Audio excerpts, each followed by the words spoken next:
Well, hello, my name is Daniel Charles, and the objective of this video is to explain how does the HTTPS protocol works and what it is. First, it is important to tell that the HTTPS protocol is a secure version of the regular HTTP. It's secure because it adds a layer of SSL and TLS encryption. This will help you because it will deny the possibility of someone that is scamming over your communication to be able to read it. We will cover this topic in 3 simple steps. Number 1, we will define what HTTPS is and what does it do. First, as I said before, the HTTPS takes the HTTP protocol that we all know and add a layer of SSL TLS encryption, and we will refer as simple as SSL. This helps because it helps servers and clients to speak exactly the same language over a secure channel. And the channel becomes secure because the SSL communication encrypts the communication. The SSL layer has 2 main purposes: verifying that you're talking directly to the server, or vice versa, verifying that you're talking directly to our client. And the other one is to ensure that the server can only read what you send, and vice versa, and the communication will become secure. Now, the important part is that even if someone can read the information sent between client and server, they will not be able to decrypt it because the key to the encryption will always be known by the server or the client.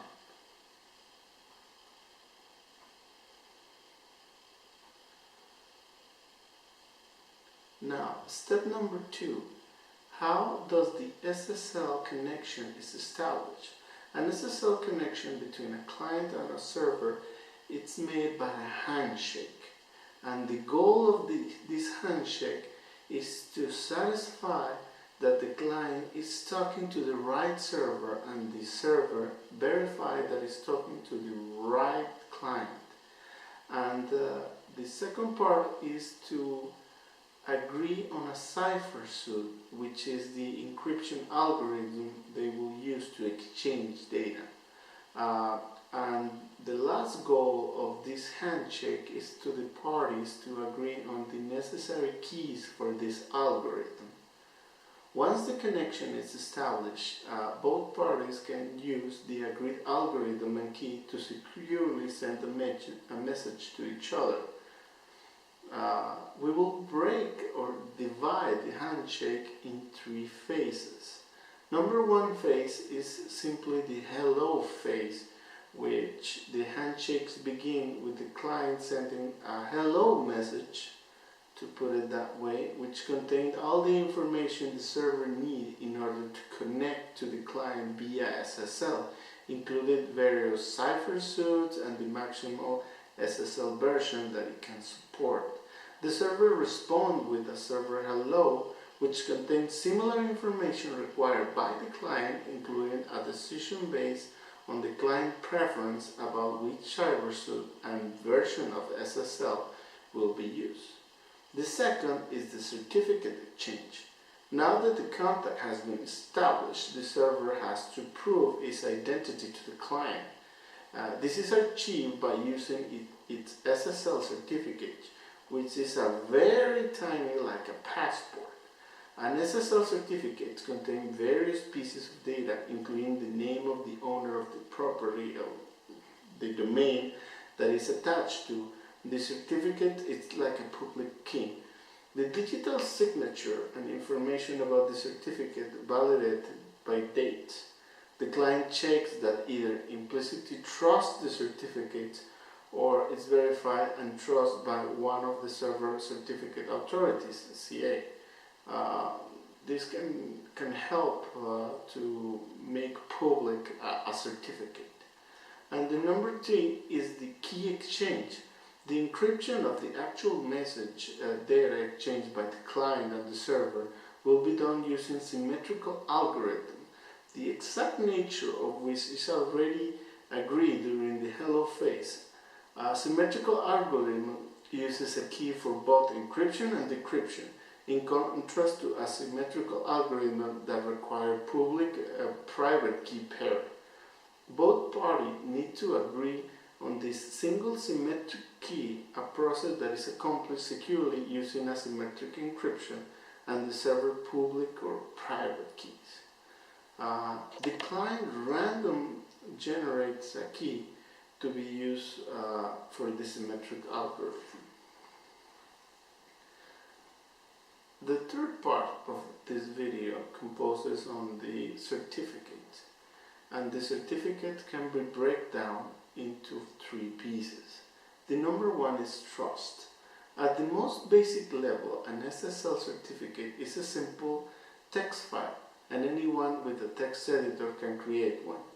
You can in fact trivially create the certificate claiming that you are Google Inc. and that you control the domain gmail.com. If this were the whole story on the SSL, this will be not correct. There are 2 sensible reasons why you must use a certificate. If it's on a list of certificates that you trust implicitly, if it's able to prove that it's trusted by the controller or one of the certificates on the above list. The first criteria is easy to check. Your browser has a pre-installed list of Trust SSL certificates from Certificate Authorities, CA, that you can view, add, and remove from. These certificates are controlled by a centralized groups, in theory and generally in practice extremely secure, reliable, and trustworthy organizations like Symantec, Komodo, or Godaddy. The number 2 is digital signatures. As already noted, SSL certificates have an associated public-private key pair. The public key is distributed as part of the certificate, and the private key is kept incredibly safeguarded. This pair of asymmetrical keys is used on the SSL handshake to exchange a further key for both parties to symmetrically encrypt and decrypt data. The client uses the server public key to encrypt the symmetric key and send it to a secure server, and the server uses the private key to decrypt it. Anyone can decrypt using the public key, but only the server can decrypt using the private key. The opposite is true for a digital signature. A certificate can be signed by another authority, whereby the authority effectively goes on recording as saying, "We have verified that the controller on the certificate also controls the property or domain listed on the certificate." In this case, the authority uses the private key to, broadly speaking, encrypt the content of the certificate, and ciphered text is attached to the certificate as a digital signature. Anyone can decrypt this signature using authority public key and verify that its result is the expected decrypted value.